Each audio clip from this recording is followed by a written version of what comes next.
Hey guys, welcome back. And if you didn't know, I'm sure you'll have guessed by the title of my video. I am a mom right now. I did give birth to my sweet baby girl in August, and I made an announcement on Instagram. I shared with you guys, and I did a question and answer, and people really wanted to know about my birth story. And before I did have her, I thought, okay, I'll share my birth story. But after my birth experience, I was very hesitant to talk about it. But people asked, and I was just like, I'm going to be transparent. So let's get right into it. I will just start off by saying, this is my birth story. This is what happened. It doesn't mean that would happen to you. It doesn't mean the way my story went wasn't what I anticipated. It wasn't, I never in a million years thought like that would be how I'd welcome my baby girl, but it's all good. I'm sharing because in the spirit of being honest and transparent, just to encourage anybody who may have been in the situation that I was in, that it's okay and it's fine, and all that matters is a healthy baby and a healthy mom. So my baby girl was officially due, her due date was August 17th, and I just thought I was not going to be one of those who went past their due dates, or I thought maybe 2-3 days after that, and that wasn't the case. So it was past August 17th, a couple days passed, and then I started to get worried. I'd gone for my OB appointments, I wasn't dilated, nothing was happening. I started doing everything I read online, and I done my research, I drank all the teas, I went on exercise, I went on long walks. That's what I mean by I was exercising. I went on hikes, like I did every single thing you could think about, as long as you were safe for me to do so. And I also consulted with my OB, and baby girl just didn't come, like she was chilling.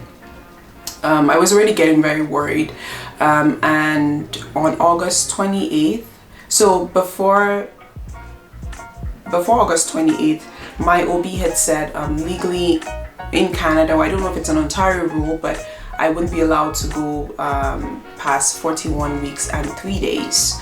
So she had said she was going to put me on the induction list, and I could not believe what I was hearing, just because I had a very healthy pregnancy. Like, I just thought, induction wasn't something that was going to, that wasn't the option I would have, or I just thought, okay, she was going to make her entrance on her own.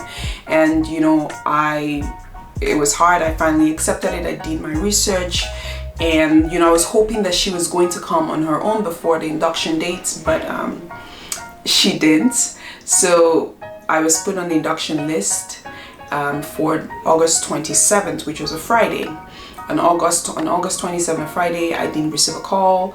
At night, August 27th on Friday, I got a call saying, come to the hospital for the next day.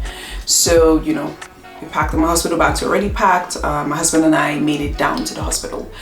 So at this point, I'm just going to say that the hospital policy at then had changed, that I could have a support partner. I could only have one person. So my husband went with me. We go in August 28th. My mind, I had done my research, prayed, I was centered, and I went in. So I went into the hospital August 28th. That was a Saturday. We got a room, and I was, after I was assessed and everything, the nurses, the doctor came in, and the doctor said they typically like to start pregnant women who haven't dilated yet, who haven't started dilating at all. So I was literally like zero. They typically start them with Cevidil. So Cevidil is a tampon-like, it's just like tampon-like, it's really small. They put it in, and the whole point is, it will help with dilation and, help kickstart labor. So I was on that from Saturday evening until Sunday morning, and overnight I started having contractions. I was so happy, I was pleased, I was practicing, I was putting into practice all my breathing techniques, everything that I learned from the labor classes that I took. I was doing well, my husband was supporting me, and then I was timing my contractions. They were coming closer with the 5-1-1 rule, and it tapered off. So the contractions like slowly decreased.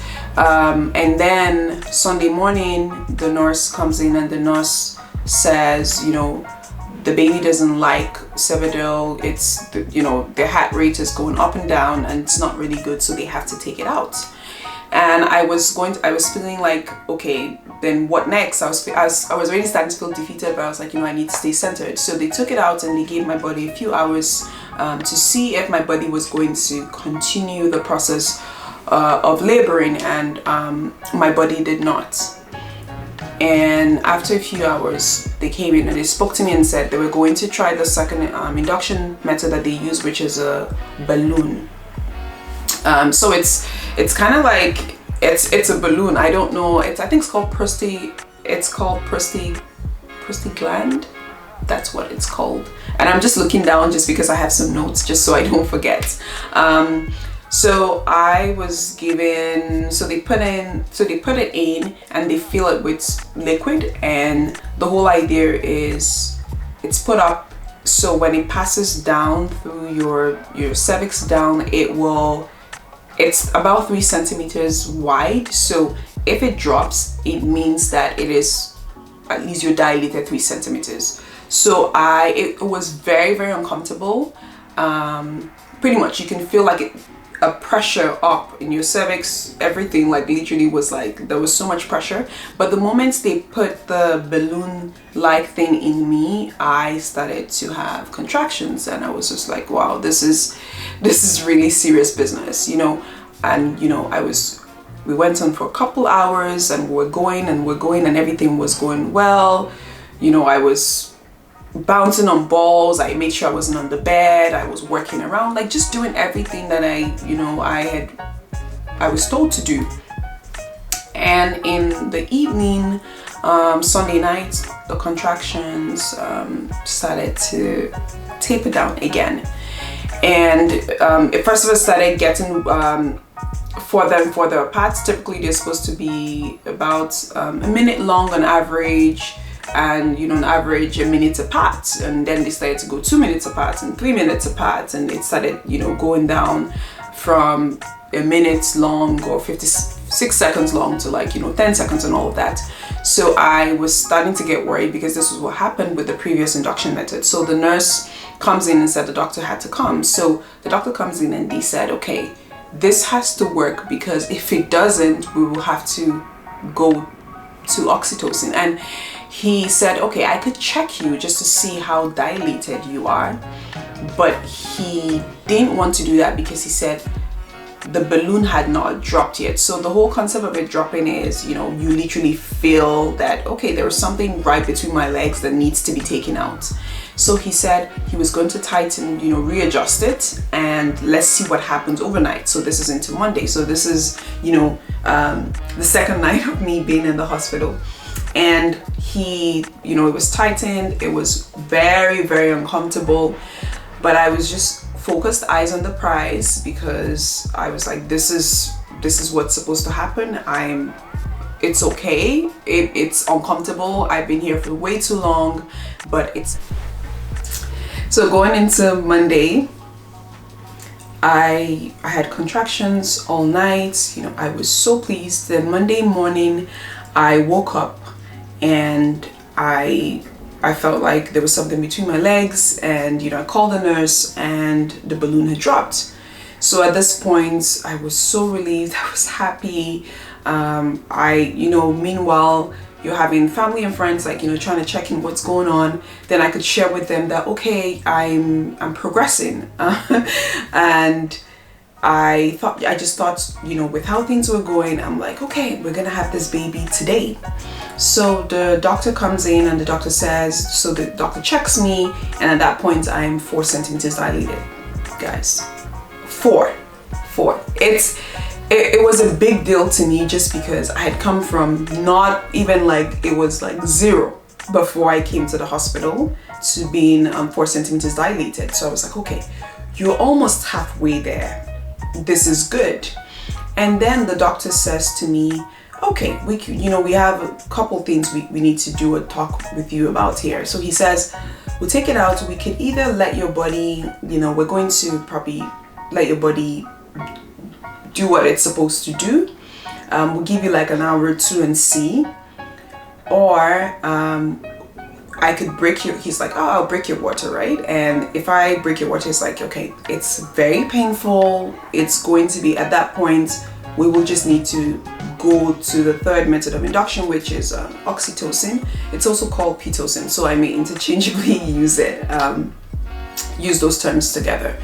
And he said something else he needed me to note was my platelets count was low. And I've always known I had like low platelets. It was addressed during my pregnancy with my OB, and it was determined that it was good enough that if I wanted to take an epidural, the levels were fine. So the doctor at that point was telling me that they did a couple tests and it was lower than what I thought it was way back in June. And for the anesthesiologist, it was a gray zone, and that if I wanted to take an epidural, they may not be able to give it to me. And I was like, okay, this is news. What does that mean? And he says, another anesthesiologist may be able to give you that epidural, but it's something that's up to everyone. Like, it's pretty much your call, right? It's not, it's you are in the gray zone. And he's like, I just want to let you know, because if you want to take that later down the line, you may not be able to, because it depends on the anesthesiologist who is on duty at that point. And he says, okay, just sit with that. So this was happening around 5 a.m., 4 5 a.m. He's like, sit with that and we'll come back in a couple hours. Who knows? Maybe you'll probably be at 8. You don't really need it. Who knows? Decide about the epidural. And he says, at this point, I'm like, when I came into the hospital, I came with I had the mindset of, I want to do it as natural as possible. But I was also open to, getting the epidural if I needed to. I'd also read, with stories I read about induction, and, some women have been able to do without the epidural, some haven't. But I knew I'd been laboring for long, and I was, at that point, I was like, I think I can still go a little bit more without it, but let us see. So the doctor just said, you have a couple hours to decide. Okay, so at 7 a.m., the doctor came in and said, what did you decide? At that point, I decided that I was going to go with the epidural, but I asked that I should be checked just to see how far, because I was like, if I'm at 6, 7, then it's, I can do it. That was what I felt. And, they checked, they're like, yeah, 4-ish, like almost 5, but let's keep it at 4. And I was like, okay, this is the second full day at the hospital. I would go with the epidural, and depending on the anesthesiologist on duty, was okay with it. And they checked and they said he was okay with it. He thinks my levels, he's comfortable administering the epidural to me with my platelet level. And I was so scared. Everything went well. He put in the epidural, like, it was all good, and I slept, like, and I think that was probably like a really long, like, peaceful sleep. Like, I had moments in the hospital where I slept, but I wasn't really like sleeping and resting, just because I was having contractions as well. So I slept, and at that point, before I went to bed, they broke my waters. So they broke my waters, and then they administered oxytocin. And the doctor said, you know what, it's fine, because regardless, you're gonna have the epidural, so you wouldn't really feel anything.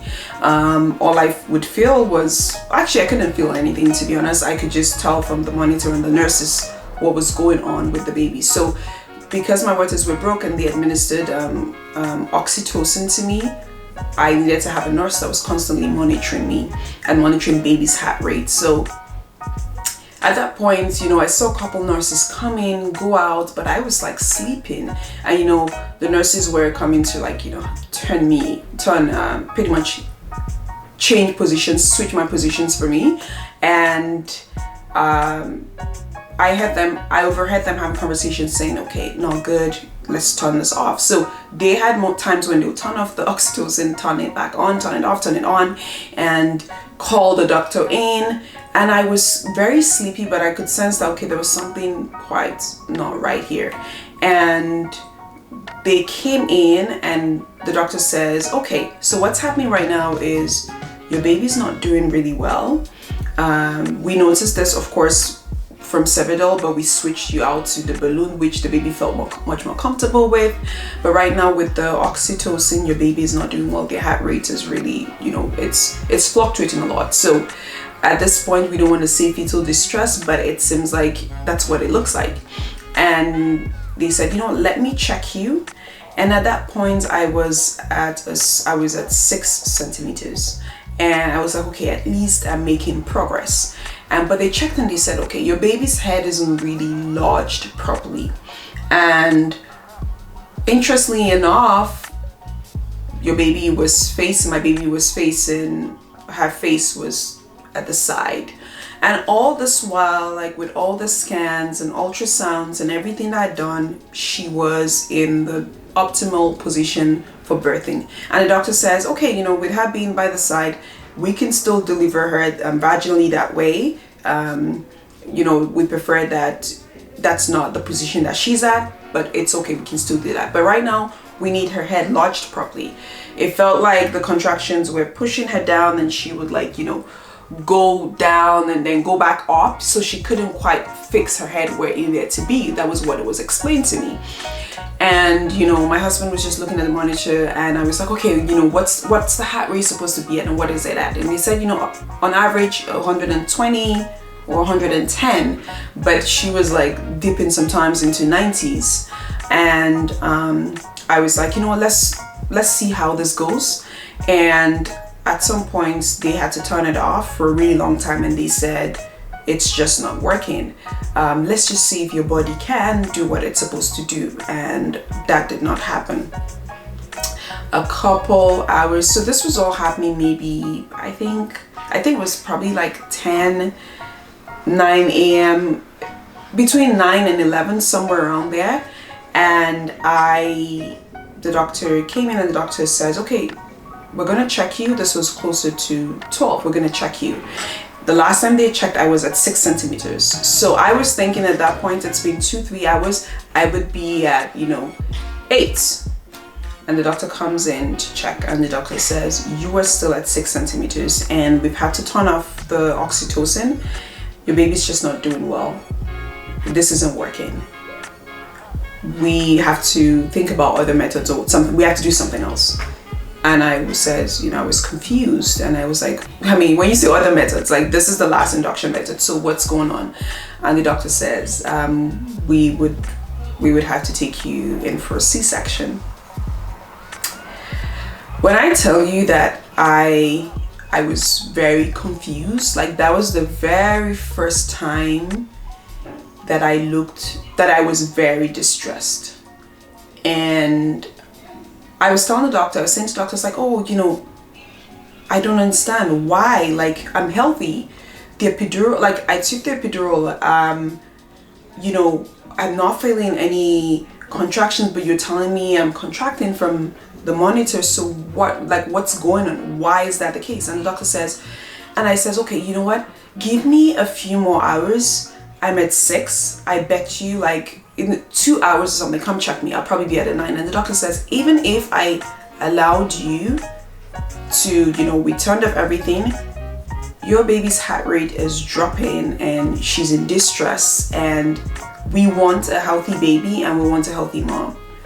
We've turned this off it's been turned off for a while right now, and she's still in distress. We don't have time. And I started crying. I just started bawling. And the doctor says, and I said, how long more do I have? And she's like, we would like to move immediately, but we can just step outside for you guys to decide. And I was crying, and there was another nurse that was in, so all the doctors had gone out. There was another nurse who was in, and I was crying, and I told my husband to turn on the worship music, and I was just believing God at that point. I'm like, okay, God, like, there has to be a miracle. Like, I've been stalled at 6 centimeters for a couple hours, 6 shy of 7 centimeters according to the doctor for a couple hours, and on average you're supposed to dilate 1 centimeter every hour, and it's been 3 hours and I'm still stuck. And it's not even just about being stuck, she's not doing. And then the nurse by my side was encouraging me, because I was asking her questions like, is there something else we could do, you know, can we wait? And the nurse says, your baby's not doing well, it's okay. And you know, she even shared with me, she's like, you know, I'm a believer too as well. It's fine, like babies are always born by CS all the time, mom and baby is fine, this happens, it's okay, there's nothing you could do. She's like, her just not being lodged properly is one of the biggest things we have to do, one of the biggest worries, concerns they had. And she said she could be delivered vaginally, but then that increases the risk of forceps and vacuums, and she's like, that puts the baby in so much more distress. So we made the decision, we went into the OR, I was wheeled in, and I was so scared. You know, while going in, I kept thinking, God, this is not the plan. I had a healthy pregnancy. And I just want to share that because I had a healthy pregnancy, I thought I was not entitled, but I just felt like that's the way it should go, like even with my labor. It did not go that way, and in that moment, even though I felt very defeated, I also, you know, my husband also encouraged me. That's why it's very important to also have a very supportive vetting partner, doula, whoever it is. Like my husband encouraged me, and you know, he said, I just need you and baby alive and okay. It's fine, let's go. So I went into the OR, I was very scared. You know, this is the first major surgery I've had in my life. The doctors, they had said it was going to be, I think, about 15-20 minutes. They did their thing. They said, okay, at this point, we don't need to administer, you already had the epidural, right? We don't need to give you anything else. We probably just top it up with what you have already.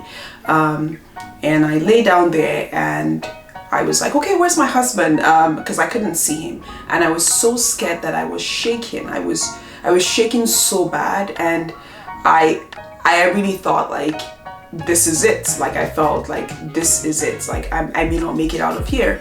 They finally brought him in, and throughout, like I was really shaking, and it was very cold. And you know, they kept saying, it's okay, it's because you're nervous. And I was, you know, of course I was crying. You know, the doctors were calm, they were doing their thing. They brought her out. She cried. It was such a relief. You know, they called my husband.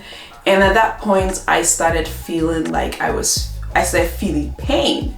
And I said to the nurse who was beside me, or the staff, I can't remember who that was, and I said, I'm in pain. And she says, no, you shouldn't be feeling pain, you should only feel pressure. And I said, no, I am starting to feel pain. And I started to like say it and say it over again. My husband is like, she is feeling pain. And at that point, the nurse had said, okay, the baby's out, so we can top her up with fentanyl. And she put in fentanyl, and you know, doctors finished everything they were doing, closed me up, brought me out. Of course, before then, I held my baby. I was relieved, but I was relieved. I knew she was going to be born healthy, but I was just more concerned because I was like, I was still very nervous and so scared. You know, they closed me up and everything, wheeled me out. We had time to see my baby. She was perfect. She was beautiful. She was fine. My husband and I were in the recovery room right now. And a couple hours, you know, the medications that are wearing off, and then the worst thing happened to me. My body started itching me badly. Guys, when I tell you itch, I don't mean, okay, you know, you get an insect bite, a mosquito bite and you itch. I mean, I was scratching so bad. And it started out gradually, and I was telling my husband, I was like, babe, my body, like, I don't know, I feel like something is going on. And you know, he was already exhausted, we were all tired, and I started like feel like my body was itching so bad. And I could only liken it to if anybody has taken chloroquine before and they had like an adverse reaction to it, 10 times more than that. I was crying and begging and yelling, and at some point I told my husband, I said, you have to find like nails somewhere, like the kind of nails you get from Home Depot, and like I need something that sharp to like literally go on my back. Like, I need you to pretty much take my skin off. And my husband was so concerned. The nurses came and they were all so shocked and surprised. And they said, okay, typically people get a headache or but we don't know what she's reacting to. And this went on for almost 2 hours, and I was like crying. And in that moment, I felt like this is the worst thing. This is very traumatic, and I would not wish this on my enemy or anybody for that matter. And you know, with all of this, then you have a baby in the room, you know, she's crying, you expect her to breastfeed, and the nurses were confused what to give me. And my husband kept saying, babe, you need to stop, because I'm going, you're going to injure yourself. And I'm like, babe, I don't care, take my skin off. Like, it was literally from my neck down to my toes. That's how bad. And this went on for almost 2 hours. So the nurses came, gave me Benadryl. It still didn't stop, and they gave me something else. What that something else is, we don't know. And I was able to sleep. And the next morning I had a new nurse who came, and the new nurse, just the fear and the trauma of everything that happened to me the day before, I was telling the nurse, okay, I feel like I'm starting to get the same reaction to what happened to me. Can you please check in my chat and give me whatever medicine they gave me? And there was nothing in my chat. So from what I discovered much later, that the nurses that I had the night before administered a drug to me that stopped my body from itching, and it was never in my chat. Because when they gave me Benadryl and I didn't stop, the nurses were so confused that they had to give me something else. So the new nurse that I had that morning, gave me Benadryl, and that helped. And I was on Benadryl and a couple of other I was on Benadryl, morphine, and some of the pain relief medication.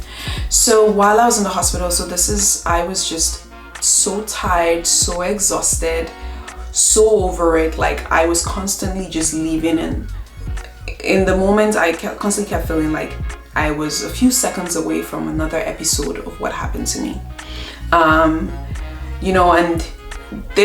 while this was my experience, it just wasn't what I planned. Like, it's never in a million years did I think that I would not only be rushed in for an emergency C-section and then have the most traumatic thing happen to me. And all the doctors and nurses who came in, I kept asking, what did you give me? Like, what was it? And they couldn't explain. It could have been the morphine I had, it could have been the fentanyl that was topped up, it could have been anything. And nobody could explain to me. So that made me much more distressed than I even was before I walked into the hospital. And then that pretty much was it. So at the end of the day, this is my story, this is what happened. We were in the hospital for a day, another day, just to monitor baby and monitor me. All this while she was perfect, she was fine. I was just in distress, and of course, now that the drugs had run out, I had to be on pain meds. And when I tell you that something else that I did not expect was how much hard it is to recover from a cesarean section, that's another video for another day. But I just wanted to share my story because I have to wrap up. This is getting really long. I just wanted to share my story and encourage every mother who's on an induction list, or pregnant women who's on the induction list, that just stay encouraged. Ask questions, have someone who's very supportive with you. Don't be discouraged or afraid because of my story. Yours could go differently. I actually pray yours does go differently. If you were to tell me what's worse from everything that happened to me, I would tell you it was the scratching incident. The cesarean was safe. That may not be how you planned it, but my story, when I came out, it was done safely, everything was fine. And also get a village right after your cesarean section, because you would need it. I did not anticipate how difficult it was to recover, and just everything your body goes through, and how you're pretty much not able to move. But yeah, this is a summary of the story. I don't want this video any longer than it is already. Thank you so much, guys, for listening. You know, share with me your stories in the comment section, or any question you particularly had about what happened to me. Share me in the comment section. Anything you wanted to know, especially about C-section recovery, let me know, or send me a message on Instagram. Leave a comment, like, share, and subscribe.